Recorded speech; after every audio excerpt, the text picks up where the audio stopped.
There's tons of stories on the internet, you can read them. But this is actually the consequence of what is called marriage in Islam, because in Islam there's no marriage. Women, she is just an entertaining person. It's a temporary, entertaining person. There's no marriage. This is why the man, he have many women, because the purpose of having many is having many entertaining, hired women. And here you notice that Muhammad himself, he allowed the mut'ah. The Muslim, they say, when Christian friends, he says, son of mut'ah, do you dare to say that in my face? Why I don't dare? Why exactly? What happened? Oh, because supposedly, according to him, I'm insulting. Why am I insulting? So what mut'ah mean? They say mut'ah mean adultery. Oh, adultery? So why your prophet call it marriage? Are you Muslim call it marriage then? So your prophet, he permitted adultery? You see how to expose them with their lies? If mut'ah is marriage, then they should not be upset if I say son of mut'ah. Correct? I'm just saying to him, son of marriage. So what's the problem? Do you see how in a second you can expose them? If mut'ah is a marriage, then if I say to you, you are a son of mut'ah, I'm not insulting you. But because they knew that mut'ah is not a marriage, it is nothing but a filthy fabrication of fornication. This is why how you can test them. Just say son of mut'ah and you see how he'll be upset he is. And then you ask him, is mut'ah marriage? He will say yes. Why are you upset? Oh boy, let me turn the heater on. It's getting so cold. Oh. All right. So look how we're silly. Okay, Foki. Foki, thank you very much, Foki. Foki is desperate. Foki, he cannot refute about what we are saying. So Foki, he decided to come with this. Look. Look at this. Foki. Foki, are you Fifi? Or you are just, because you start with if. First Samuel 15, you should kill babies, women, and people. Is that peace? But your prophet, he killed women and people, and it's okay. And Al-Khadr, he killed children too. And let me get you busted. Now, what if I show you this is in the Quran? Speaking about the same person, Samuel. Do you dare to call me? People, do you think this coward, he dare to call me? I will show you the story from your Quran about the person who his name is Samuel. Do you dare to call me Abdul? No, I don't dare to call you. I'm a potato. You remember yesterday when this woman, the Raksi, she posed for us, and she said the woman, she is half the price of a man, and then we find that they are the one who believe in that. And now exactly the same. Those things you can say to someone else, not to Christian Prince. You are certified ignorant like your prophet. Every Muhammadan, he is consistent saying, my prophet is literate, my prophet is literate. Okay. Are you literate too? Obviously you are. Let me show you, you idiot, the story from your book. And then you will say, forget about it.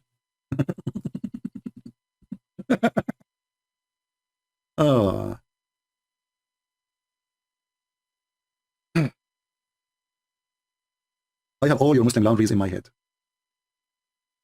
And you Muslims don't dare to call me because you're afraid of your laundry. That is exactly what you're afraid of. Otherwise, now I will have a long list of people trying to call me. Let me get you the reference, potato. Kill babies, is that the babies? All right. Let us see. All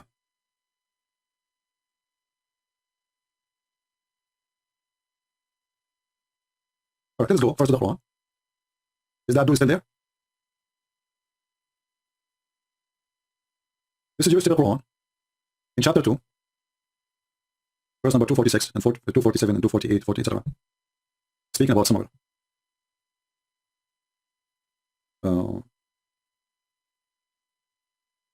As usual, we don't say things without proofs, without reference. This is your stupid book, Abdul. But now, as usual, the Quran is a stupid book. It doesn't say details. How we can understand the details? We go to the interpretation.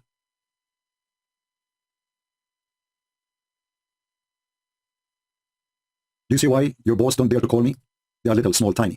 Because this is what they will say to you. They will come and say, you need to show us Samuel. And then I will show them it's in their books. So if it's disgusting in my book, then it should be disgusting in your book too. Is it disgusting or not disgusting? Oh, it's disgusting if it's in your book. But if it's in our book, it's okay. Here you will see that the enemies of the Jews, they killed every single one of them. And then there was, which story is really, there's a lot of exaggerating in the stupidity here in the story, but we will go with it.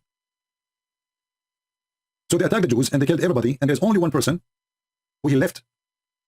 His mother, she did not deliver him yet. So the Jews was respond, or the war of the Jews was respond to the aggression of the enemy who killed their children and killed their babies and killed their women.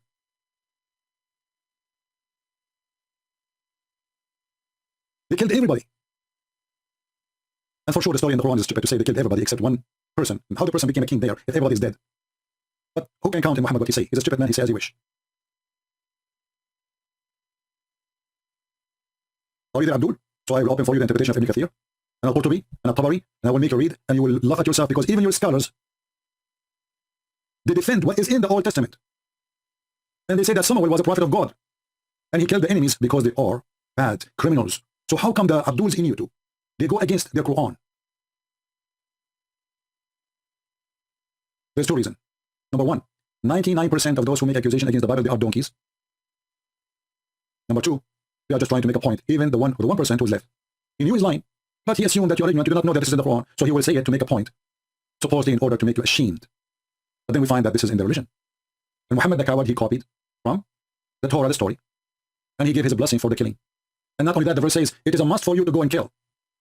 Because those people, they take us away from our houses, from our land, and they took our children. It's prescribed for you to go and kill. And then they tell you the story. Their enemies also capture a great number of them. Their enemy, they killed a great number of them. Their enemies killed the children of them, the women of them. Until there's only one woman left. Just one woman. Some they say only women who have babies, they did not deliver yet, and they did not kill them. And that is from the tribe of Levi. And then this boy, he practiced justice against the enemy who killed their children, who killed their women, who killed their father. This is your story here. And then that boy, Allah raised him to be a righteous person. When he reached the age of a prophethood, Allah revealed to him the command. And what the command? Go and kill them. What is that, Abdul? Are you there? Uki, are you still alive? Are you? Who won the link of Ibn Kathir? So later of those, actually here we cannot find the link. We need to find a different page because this one. But anyway, you can go to this website anyway. Chapter 246. Sorry, chapter 2, verse number 246, 47, 48, etc. And you can read the story Ibn Kathir. Or Al-Qurtubi, or Jalalain, or Tabari. Lion, where the war was, the Muslims were, was, what? Let me see where his text. Okay, let's take, you know, you see here, he's changing the topic now. We don't want to talk about it no more. It's not a shame no more. Because now we find it in his Quran. Do you see the hypocrisy of those cowards? And look now what he's saying. Remember the prophet, he says, lying to your enemy is permitted. Lying to your wife is permitted. So they are practicing their right to lie. Very carefully. Lunin, is that war where the Muslims were attacked? That will you do? Abdul, first of all, Muslims is the one who attacked. You're a false prophet. You send a message to the king of the Roman, or the ruler, saying convert or die. Aslim Taslim. And your prophet, he says, attack the Romans so we can get the blonde girls. Your prophet is evil. The same one he attacked people like Bani Mustaliq. They did not fight him. They are not even in war with him. They weren't aware even that Muhammad did not even send him a warning. Convert or else. He killed all the males. He captured all the children and the females and he raped them. Do you see it? You are just a potato. Do you see it, people? He attacked them when they are not even aware. They are headless. They were even watering their animals. Do you see the coward? People living in peace, watering their animals. Muhammad, he attacked them. Why? And then he took the women and the children's. So if you Muslims against what is in Samuel, why you are not against what your prophet did then? And as you see, the story of Samuel is in the Quran, chapter 2, verse number 246. And by the way, it's full of errors. The story in the Quran is just a stupid story.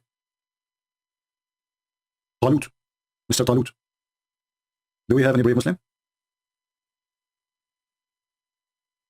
When Muhammad, he speaks about a prophet, his name is Al-Khudr. He killed a child. Who is the one who ordered the prophet of Allah to kill the child? Allah. Why? Because the child later brother will be kafir. So the Quran approves killing children if they are going to leave Islam. This is your Quran. And if the one who will leave Islam in the future, or he will not be good in the future, we kill him, well, the children of the kuffar, they are not Muslims anyway. Medina were not attacked, they converted to Islam. Yes, this is true. The Medina is the city of the Jews, he killed them all. It's called Yathrib, even the name he changed it. And you know, one of the funny things about the Prophet Muhammad, that when Muhammad he arrived to live between the Jews, he saw the first time people fasting. First time ever he see fasting. So he asked the Jews, why you are fasting? They said this is the day when Moses, he crossed the sea. Muhammad, he said, what? This is really the day? Well, as long as it's the day, we Muslims are more close to Moses than you. And right away, he ordered the Muslims to fast Ashura. Here you ask yourself, when Muhammad, he copied the fasting of the Jews without going back to his God. He just heard the Jews saying, this is the day when Moses, he crossed the sea. Right away, Muhammad, he decided that this is the day for us to fast. He did not receive an order from his God. Do you see it?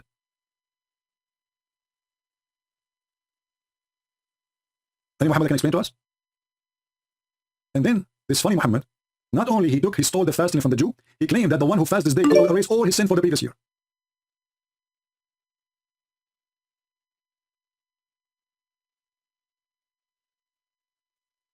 Don't send me messages in Skype, I will block you. Skype is only for Muslims.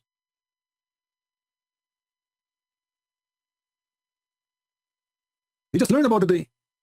So how this day is the day will erase your sin? Do you see the fraud? Like if his God told him this is the day you should fast, I would say, well, his God told him that. But he just learned about it. And then he claimed that the one who fasts this day, Allah will erase his sin for the past year. And then Muhammad, he learned about fasting of Ramadan from the Sabian. So he decided to forget about it. What happened? What's wrong? If Ashura, this day is enough to make you lose all your sin for a year, who needs Ramadan? Why you replace it with Ramadan? You found different fasting, so suddenly Ashura is not important. Look here. Look at this. The day of Ashura, the one who fasted is going to erase the sin of the all preceding year. And this from Sahih Muslim. But he just learned it from the Jews.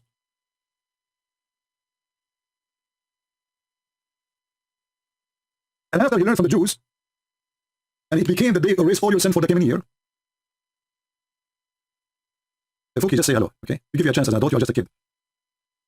Next time, bring your parents and let them call me, or your sheikh. So look what happened, people. I just learned something from the Jews, that this is the day where Moses, he crossed the sea. Then I say to my followers, you need to fast it, because fasting this day will erase your sin for a year. Who is a Muslim agree with this? Who agree that fasting one day will erase 1 year of sin?